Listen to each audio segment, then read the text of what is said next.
What is going on, my noble people? I'm RJ Royal, and welcome back to the Stanley Parable, where we are about to head on to another tangent, another ending, and find out what else can we find out about this Stanley character? What other story can we make? What other story can we come across? Okay, so last time we got the confusion ending, so this time we're gonna go off. All of his co-workers were gone. What could it mean? Stanley decided to go to the meeting room. I mean, I don't know about you, man, but at this point, I just want to say it's aliens.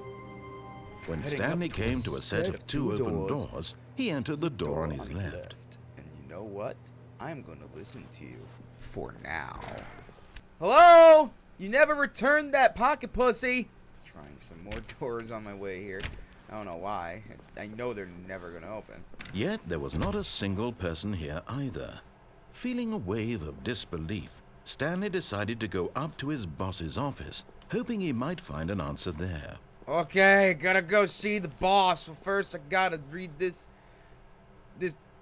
thing. How to solve a dispute with a coworker. I couldn't read that. Using slides to assure the employees that everything is okay. Make sure your slide has a slick blue graphic header, just like every single slide in the name of existence has ever had. That is a very misleading pie chart. I am so sorry. This is just a slideshow on how to make a slideshow. What the fuck is this shit? Synergize core value expenditures. Fuck you. The broom closet. Yes. Please. Stanley stepped into the broom closet, but there was nothing here, so he turned around and got back on track. No, there is something here. I want the duct tape. I need the duct tape.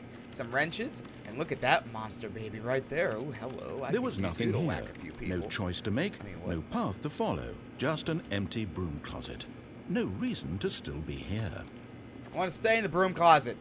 No, I'm staying in the broom closet. Fuck you. It was baffling that Stanley was still just sitting in the broom closet. He wasn't even doing anything. At least if there was something to interact with, he'd be justified in some way. As it is, he's literally just standing there doing sweet FA. I mean, I'm not just standing here. I'm messing around. I'm taking a dip in the fucking mop bucket, you know Are you really still in the broom closet? Yes. Standing around doing nothing? Yes. Why? Because Please offer me some explanation here. I'm genuinely confused. Because look at all these kink toys. You'd be surprised what you can use all these for. You do realize there's no choice or anything in here, right? If I'd said Stanley walked past the broom closet, at least you would have had a reason for exploring it to find out. But it didn't even occur to me because literally this closet is of absolutely no significance to the story whatsoever. Well, I'm making a significance now. I never would have thought to mention it. Stanley used this hose. He shoved it up his butt. Maybe to you this is somehow its own branching path. Maybe when you go talk about this with your friend, you'll say, "Oh, did you get the broom closet ending? The broom closet ending was my favorite." I hope your friends find this concerning. Listen, man. You don't understand about Stanley my people was fat in closets. and ugly and really, really stupid. He probably only got the job because of a family connection. That's how stupid he is. That or with drug money. Also, Stanley is addicted to drugs and hookers. Now you're just narrating out of spite, my friend. Well, I've come to a very definite conclusion about what's going on right now. You're dead.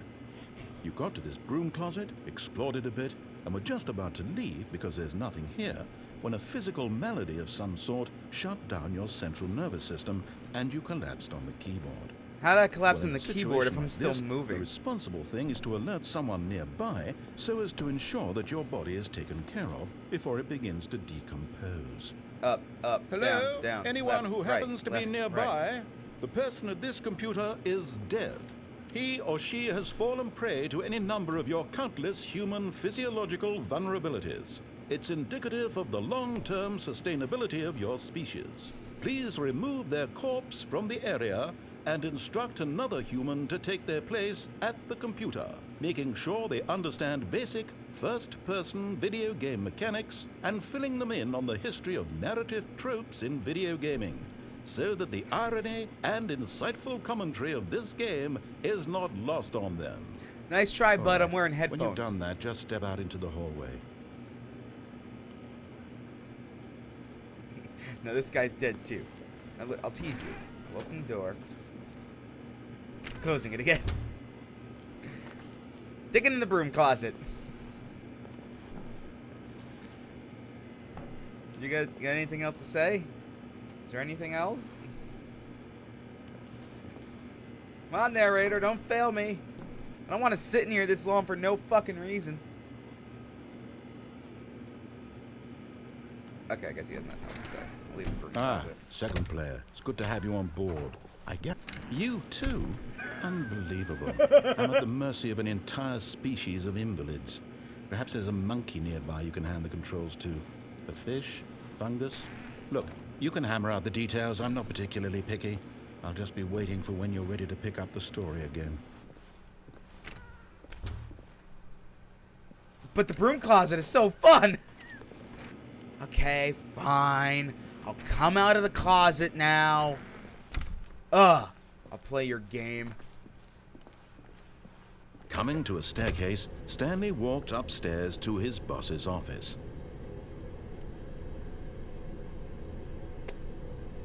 I'm gonna walk downstairs! Is there anything, the box, I guess some hobos living nearby?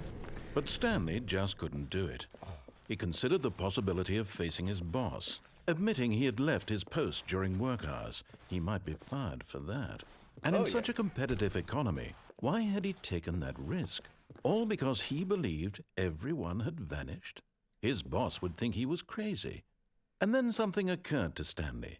Maybe, he thought to himself, maybe I am crazy.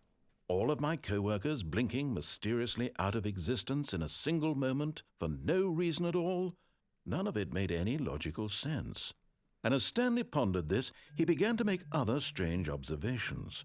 For example, where's the number 3? Couldn't he see his feet when he looked down? Why did doors close automatically behind him wherever he went? This is And all for a that conspiracy. matter, I need these to rooms get were out of starting to here. look pretty familiar. Were they simply repeating? No, Stanley said to himself, this is all too strange. This can't be real.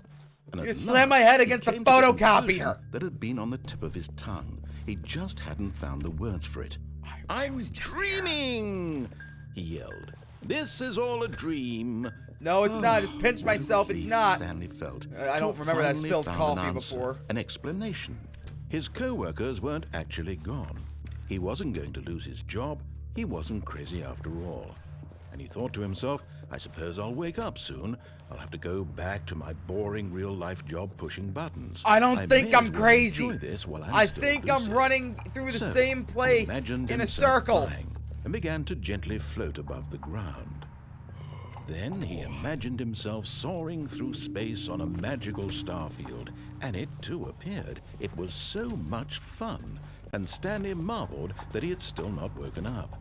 It's How the was he remaining drugs! so lucid? And then perhaps the strangest question of them all entered Stanley's head. One he was amazed he hadn't asked himself sooner.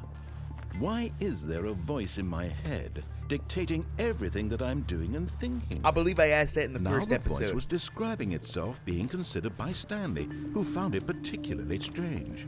I'm dreaming about a voice describing me, thinking about how it's describing my thoughts, he thought. And while he thought it all very odd and wondered if this voice spoke to all people in their dreams, the truth was that Are you new? I don't remember was you, not Coffee Nut. How could it be? Coffee Nut? Was Stanley simply deceiving No, himself? no, not staying for Believing that. if he's asleep, he doesn't have to take responsibility for himself? Stanley is as awake right now as he's ever been in his life. Yeah, I'm pretty damn Now, sure hearing about the that one, voice bud. speak these words was quite a shock to Stanley. After all, he knew for certain, beyond a doubt, that this was in fact a dream. Did the voice not see him float and make the magical stars just a moment ago? How else would the voice explain all that? This voice was a part of himself too. Surely, if he could just... There's He some would kind of prove it. supernatural He power. would prove that he was fuck? in I don't control, remember this box. that this You was knew? a dream. So he closed his eyes gently, and he invited himself to wake up. He felt the cool weight of the blanket on his skin, the press of the mattress on his back, the fresh air of a world outside this one. Let me wake up, he thought to himself. I'm through with this dream. I wish it to be over. Let me go back to my job. Let me continue pushing the buttons. No! Please. It's all No! I want. That is I not want what I'm my thinking. apartment and my wife and my job.